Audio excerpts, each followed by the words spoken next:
नमस्ते बच्चों आज हम पार्ट 3 में है ना कार्य और ऊर्जा के बारे में हम अध्ययन करेंगे। उसका पहला भाग है कार्य और ऊर्जा। उसके पहले हम जानने के पहले मैं आपको बल बताना चाहती हूँ। बल क्या है बच्चों, आपने पढ़ा है ना, खींचना और ढकेलना बल कहलाता है।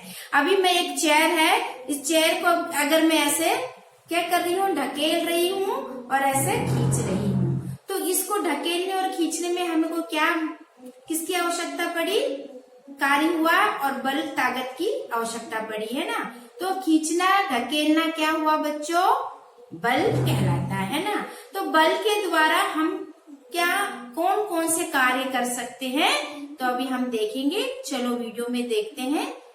वीडियो देखने से पहले हमारे जीके चैनल स्कूल के यूट्यूब चैनल को सब्सक्राइब करिए।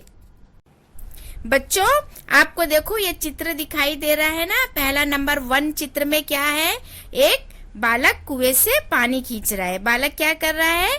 कुएं से पानी खींच रहा है। पानी को क्या कर रहा है? रस्सी के द्वारा खींच रहा है।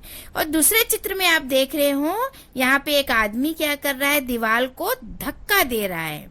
दीवार को क्या कर रहा है? धक्का दे रहा है। लेकिन दीवार को धक्का देने से भी दीवार ऐसी खड़ी है, वो गिरी नहीं। अभी नेक्स्ट चित्र में देखना बच्चों, एक लड़की क्या कर रही है?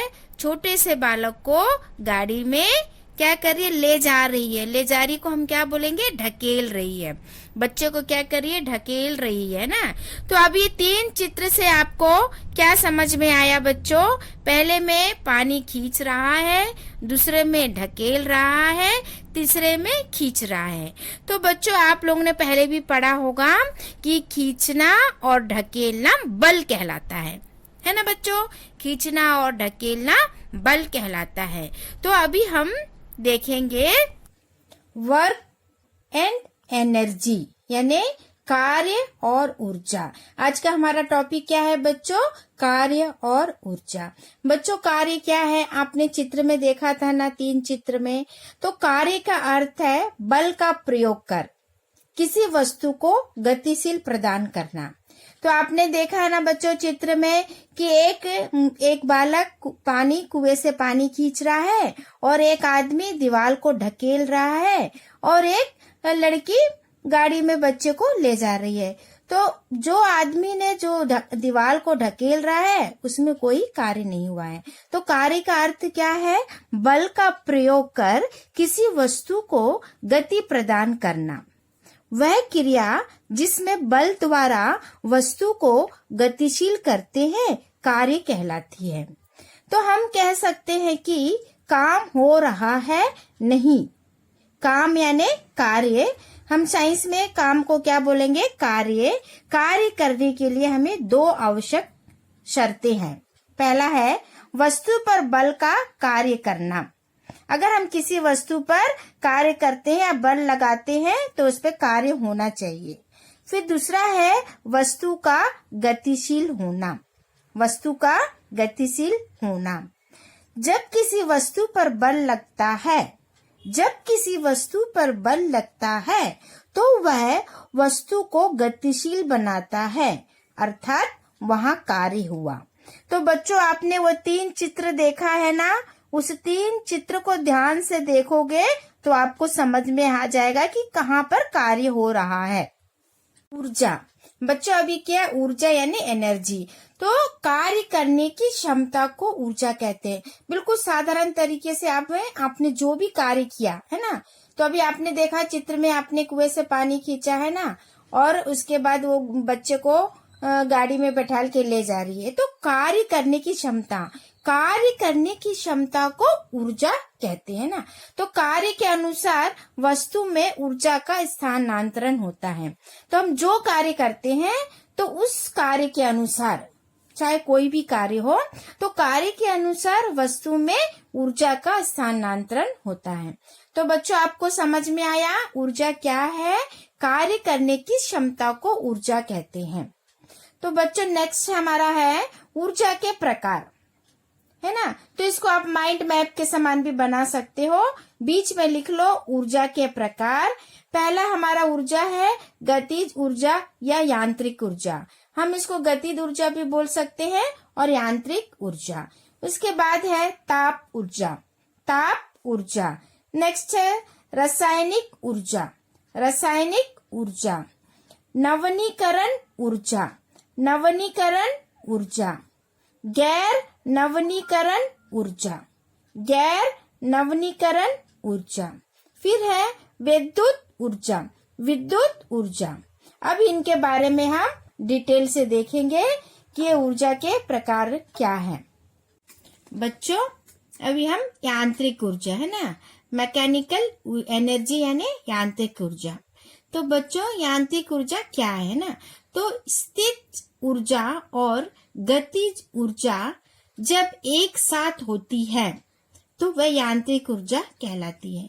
तो बच्चों आप बोलोगे ना स्थिर ऊर्जा क्या है ना, तो स्थिर ऊर्जा क्या है, हमारे शरीर को स्थायी ऊर्जा स्थिर ऊर्जा कहलाती है ना। यह ऊर्जा कार्य करने में प्रयोग में लाई जाती है। जो हमारे द्वारा जो कार्य होता है ना, तो उसमें स्थिर ऊर्जा कार्य करती है। तो बच्चों इसके बाद है गतिज ऊर्जा।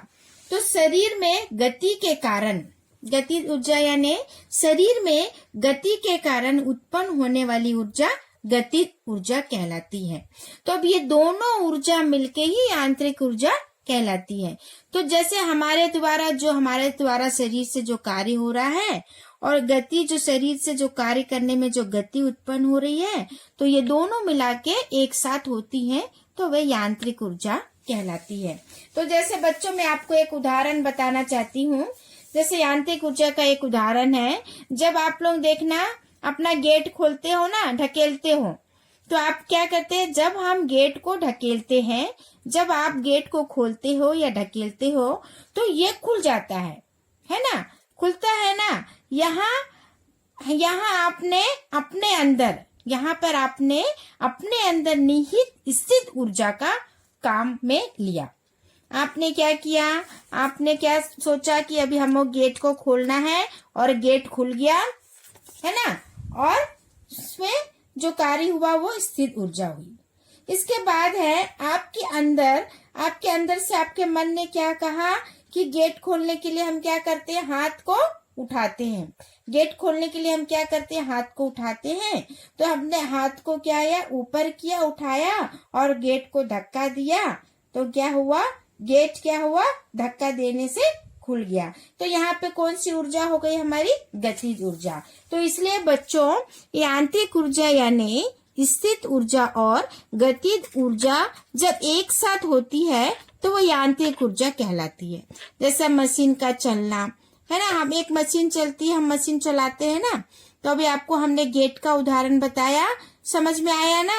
अगला है ताप ऊर्जा है ना, तो भाप में संचित ऊर्जा ताप ऊर्जा कहलाती है।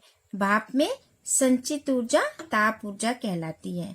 तो बच्चों उदाहरण जैसे वस्तु का गर्म होना है ना, जैसे भाप के इंजन चलने में, फिर भोजन पकाने और कमरे को गर्म करने के लिए।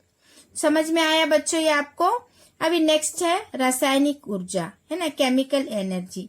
तो विभिन्न रसायनों में ऊर्जा होती है ना, विभिन्न रसायनों में ऊर्जा होती है और रासायनिक अभिक्रियाओं के फलस्वरूप यह निर्मुक्त होती है। जैसे टार्च में लगे सेल रासायनिक ऊर्जा का उदाहरण है ना बच्चों। जैसे देखो अभी दूध से अभी हमारा क्या बन जाता है, दही बन जाता है। कैसे बनता है, तो उसमें भी एक रासायनिक क्रिया से दही जम जाती है। चौथा नंबर है विद्युत ऊर्जा यानी इलेक्ट्रिकल एनर्जी है ना। तो ये क्या है बच्चों, विद्युत से उत्पन्न होने वाली ऊर्जा विद्युत ऊर्जा कहलाती है। विद्युत यानी बिजली बोलते हैं ना, बिजली से उत्पन्न होने वाली ऊर्जा विद्युत ऊर्जा कहलाती है। तो हम विज्ञान में बिजली की जगह हम इसका उपयोग यहाँ पे क्या कर रहे हैं, विद्युत। तो इसका उदाहरण क्या हुआ, मशीनों, कारखानों, पंखों, कूलर आदि। तो ये सभी में हमारी बिजली से चलती है ना, इसलिए ये हमारी कौन सी ऊर्जा हो गई है, विद्युत ऊर्जा हो गई है ना। तो विद्युत ऊर्जा में और भी उदाहरण है, जैसे कूलर चलते हैं, एयर कंडीशनर यानी अपने एसी लगाते हैं, चलाने में प्रकाश उत्पन्न करने में होता है। और आजकल आपने देखा है रेलें और बसें भी हमारी बिजली से चलती है। आपने देखा होगा ना, चेन्नई में कितने सारे जगह पे बिजली की ट्रेनें चलती है ना बिजली से। तो आजकल हमारे यहाँ पे रेलें और बस भी और कारें भी विद्युत ऊर्जा से चलती है। तो बच्चों, आपको विद्युत ऊर्जा समझ में आया है ना? विद्युत से उत्पन्न होने वाली ऊर्जा विद्युत ऊर्जा कहलाती है। तो बच्चों, नवीकरणीय ऊर्जा। नवीकरणीय ऊर्जा यानी ऐसी ऊर्जा जो प्राकृतिक स्रोतों पर निर्भर करती है। जैसे बच्चों, प्राकृतिक यानी नेचर है ना, जैसे हमें प्राकृतिक से मिलती है, बोलते हैं ना हम। जैसे सौर ऊर्जा यानी सूर्य से मिलने वाली ऊर्जा हमारी सौर ऊर्जा कहलाती है ना। और भूतापीय ऊर्जा यानी जैसे हमें भूमि से मिलने वाली ऊर्जा। इसके बाद पवन यानी हवा, जल, पानी, ये सब हमारी प्राकृतिक स्रोतों से मिलने वाली ऊर्जा को हम बोलते हैं नवीकरणीय ऊर्जा। 6 नंबर, गैर नवीकरणीय ऊर्जा। इसको हम अनवीकरण ऊर्जा भी कहते हैं, क्योंकि इसमें हमने पहले आपको क्या बताया, नवीकरणीय ऊर्जा यानी जिसे हम दोबारा प्राप्त कर सकते हैं। अनवीकरणीय ऊर्जा यानी हम इसे दोबारा प्राप्त नहीं कर सकते हैं। तो इसमें क्या आएगा बच्चों, जैसे कोयला, पेट्रोल, प्राकृतिक गैस, जीवाश्म ईंधन बड़ी मात्रा में ऊर्जा प्रदान करते हैं। तो बच्चों इधर देखो, कोयला है ना, अगर हम कोयला जला देते हैं तो फिर कोयला से राख बन जाता है, तो हम दोबारा उसको कोयला प्राप्त नहीं कर सकते हैं, कोयला नहीं बना सकते, लेकिन दूसरा कोयला जला सकते हैं। इसी प्रकार पेट्रोल देखो बच्चों, गाड़ी में पेट्रोल भरते हैं ना, पेट्रोल से गाड़ी चलती है। अगर पेट्रोल से गाड़ी चलते समय अगर पेट्रोल खाली हो जाएगा, खत्म हो जाएगा, तो हमें दूसरा ही पेट्रोल भरना पड़ेगा, उससे वो दोबारा गाड़ी से नहीं चलेगी। तो इसी प्रकार जैसे अभी आपने गैस में, अब आपने घर में देखा है ना, गैस मम्मी उपयोग करती है। अगर गैस खत्म हो जाती है तो हम क्या करते हैं, दूसरी गैस सिलेंडर लगाते हैं, क्योंकि उसी गैस से हम दोबारा प्राप्त नहीं कर सकते है ना। लेकिन नवीकरण ऊर्जा क्या है, इसे हम दोबारा प्राप्त कर सकते हैं। जैसे अभी सौर ऊर्जा से है ना, सूर्य से हम अपने हर रोज हम प्राप्त कर सकते हैं। जैसे पवन हो गया, हवा हमें हर रोज मिलती है। पवन से हम पवन चक्कियां तैयार करते हैं, पवन चक्की से हम बिजली तैयार करते हैं, तो ये हम दोबारा प्राप्त कर सकते हैं। लेकिन अनवीकरणीय ऊर्जा को हम दोबारा नहीं प्राप्त कर सकते हैं। तो बच्चों, जब आप ये दोनों पढ़ोगे तो ध्यान रखना है, नवीकरणीय ऊर्जा क्या है, अनवीकरणीय ऊर्जा क्या है ना। तो अगर कोई भी नाम लिखने के लिए बोलेंगे तो आप लिख सकते हो अनवीकरण ऊर्जा के उदाहरण कोयला, पेट्रोल, ईंधन, गैस आप लिख सकते हो, है ना। बच्चों, अभी हमने आपको कार्य और ऊर्जा के बारे में बताया है ना, कार्य क्या है और ऊर्जा क्या है ना। ऊर्जा यानी कार्य करने की क्षमता को हम ऊर्जा कहते हैं। और उसके बाद हमने आपको बताया ऊर्जा के प्रकार, है ना, 6 प्रकार हमने आपको बताया है ना। तो उसको आप क्या करना, माइंड मैप के समान बना लेना। आप अपने मन से कोई भी एक 6 फूल बना लेना और उसके बीच में एक अलग फूल बना के उसको ऊर्जा के प्रकार ऐसे लिख लेना, है ना। तो ऐसे लिखकर आप माइंड मैप बना सकते हो और उसके उदाहरण भी दे सकते हो। हमने आपको सभी को अलग अलग उदाहरण देके हमने आपको बताया है ना ऊर्जा के 6 प्रकारों की। तो इसको सभी लोग आप क्या करना, नोट में लिखना। जिसने टीचर ने जो भी आपको अभी वीडियो में जो भी बता रही है उसको नोट में लिखना, उसके बाद रफ नोट में लिख के प्रैक्टिस करना।